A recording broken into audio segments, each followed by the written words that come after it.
life comes in chapter. Like, who fucking knows?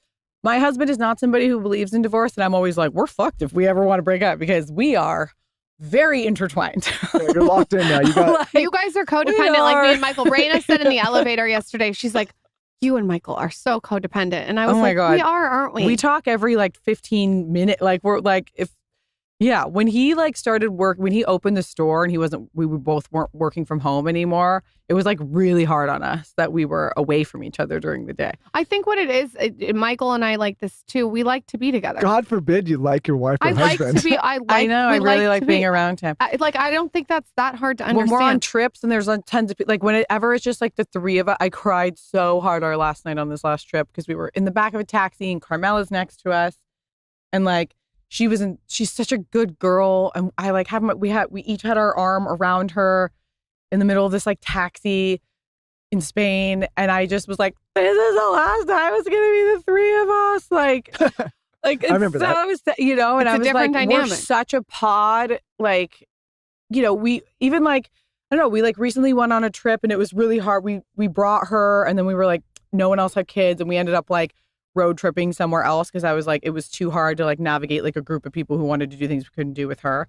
But then we're at dinner that night and I was like, I love just being with you, like it's just so nice. Like I said it on the trip, we had moments where there was a lot of people with us and we got in the car and he looked at me, he goes, it's nice when it's just the two of us and Carmela. I said, I know, it's always just good when it's, because we're just like, we love each other. Why do you think I moved to Austin? I understand everything you're saying. Sometimes like we're in a world that's so much stimulus all the time.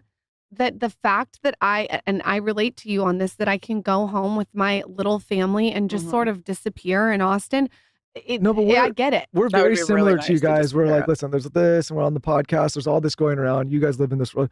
But at the end of the day, it's Lauren and I and the kids. Yeah, and that's, totally. and like, that, I think what people don't like, that's the life that we're building. And I'm not naive enough to think like, we're going to be doing this for 50, 60 years. And like, at the end of the day, like this is the Our life. relationship will hit moments. I mean, I can imagine this is the beginning of our life, right? I always think about Blow, how at the beginning of Blow, like Johnny Depp's like, I made my money, I found my girl, I'm having my kid, like this is it. And then his life implodes. Like there's never going to be a moment where you're like, this is it. Nope. Like everything is going to keep moving. But like where we are, I mean, I wake up every morning and he kisses my feet and he tells me like, I woke up yesterday. I know, don't get mad at my sorry. Wait.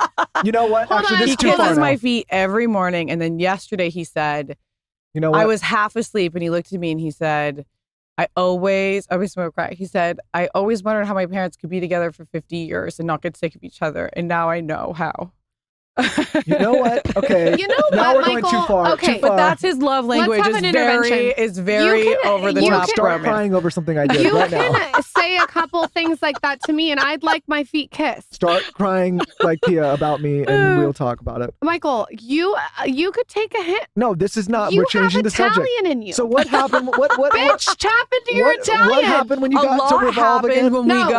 A lot happened when Davide and I got together. Like my dad, he gave up his job and he moved to LA. He gave up his dream job at Brunello. We were supposed to move to Umbria. I'm like, I'm not moving to a town of 400 people. Where is Umbria?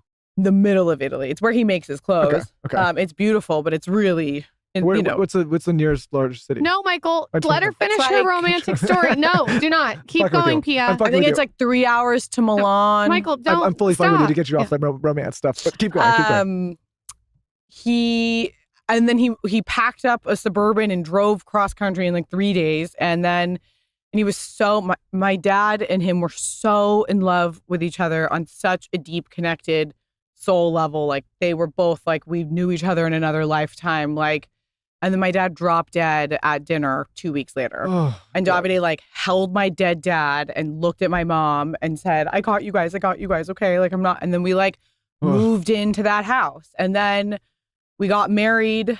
Then we were supposed to get married that Friday at the courthouse. Did you have a stroke? What happened? He had a heart attack.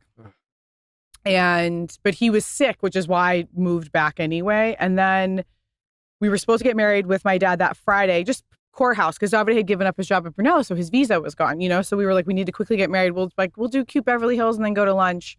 So he died at Sunday dinner, and the next Sunday dinner we got married in the yard, and we made lasagna and had our family over, and it was weird, but ended up being like really beautiful because everything was so sad, and then it got so positive. And then when we started his green card process, then we found out that his mom had cancer.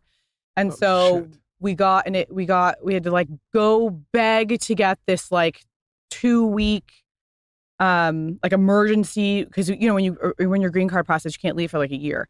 So we go to Italy. We spend 2 weeks in the hospital with her.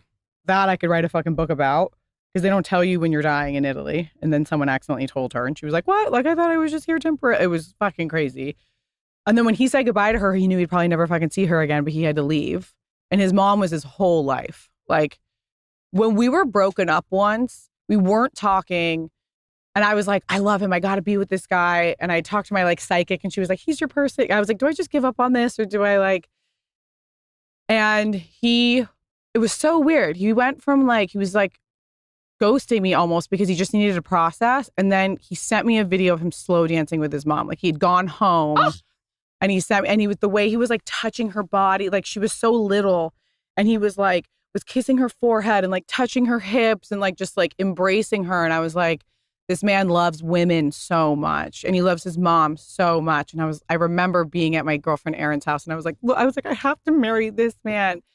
And then she fucking passed away like a year after my dad died, and he couldn't even go to the funeral because he was here. So I mean, this, and they wouldn't give him a pass to even go do that? No, because he used it to go visit her for the 2 weeks. So going through him giving up his job, he was so depressed. He went from working nonstop to waking up with no purpose. I was like, you're going to be able to work so much in LA. Like you'll get so much freelance. He legally couldn't work.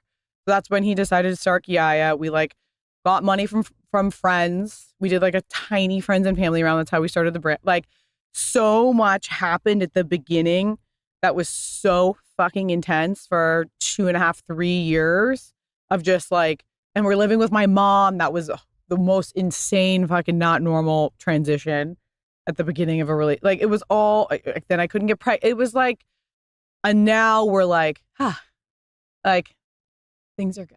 You know what I mean? It's nice to take a beat, probably. Yeah. And the bonding and the heavy gratitude. You went through a lot of life really quickly. The gratitude we have every day is very apparent and abundant. And it's because of that experience. It sounds like a lot of your relationship is based in gratitude for both of you. We're every day. This is so the troll that's commenting needs to practice more gratitude. Well, I just pray for everyone, because I'm just like, I'm sorry that is your mindset, and that I just want, I mean, everyone deserves to be happy. And I don't think we realize like how intensely our vibration attracts good and bad. So if you're putting out so much negativity, I'm just like, you're going to fucking get this back. I always say this on the podcast. I'm like, if you're listening to this with bad intentions, please stop, because you're just going to make your life worse. I also think what I've noticed is when people who are really hypercritical, that comes back to them. People are then hypercritical. I always say this. I'm like, if you criticize someone, then we're going to look at you and fucking criticize everything. I see people do it on Instagram. Like smart adult people will like launch a brand and talk shit about another brand launching theirs. I'm like, now everyone's going to talk shit about your fucking situation. It's really interesting. The more critical you are, I've noticed even I become critical of the, I'm probably like vibrating. Well, then you start, it's weird. 100%. That's why I don't ever give I don't give strong opinions about anything. I'm just like, everything's fine. Like, I'm not. You're right. I mean, just like people, the reason my approach now is I just feel like, I don't want to say I pray for everybody. Like sometimes I'm like, fuck you. I do, and it feels really nice. Yeah, I don't care about feeling nice. I'm like, fuck you.